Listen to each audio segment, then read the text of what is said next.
நல்லா இருமா தம்பி ஆண்ட ஒரு வாட்டி போய் போ. ஆமா அனுப்பா, நான் போர் மிஷின் அனுப்பு. போமா, நல்லா பாத்துக்கோ போமா. பெரியவரே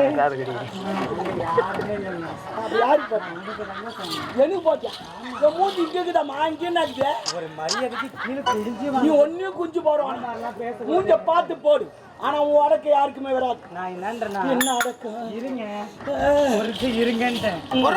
பேசும் பொழுது மூஞ்ச பார்த்துதான் பேசணும். எதுக்கு இங்கெல்லாம் பாக்குறேன்? ஆண்டவன் கண்ணை வச்சுக்கிறேன். அழக ரசிக்கத்தான். நீ ரசிக்கத்தான் இப்படி ஒண்ணு வரலையே அப்பா. இந்த பேரரச ரசிப்பாருன்னு வந்திருக்கு. அப்ப பொம்பளைங்க கல்யாணத்துக்கு நல்லா மினிக்குன்னு இவ்வளவு பூ வச்சுக்கின்னு பட்டு போட கட்டிக்கின்னு நல்லா ஈழ்ச்சி செருப்பு போட்டுக்கின்னு டிங்கு டிங்கு டிங்கு வாருங்களே என்னத்துக்கு அங்கேயும் யாராவது பாப்பாங்க சைட் எடுப்பாங்க. அதை தான் நானும் பாத்துங்க. உன் வயசு 48 உனக்கு 49. ஆமா ஒன்னு ஏறிச்சு. நீங்க தான் முடிவு பண்ணிப்பீங்க. எல்லாம் நானே தான்.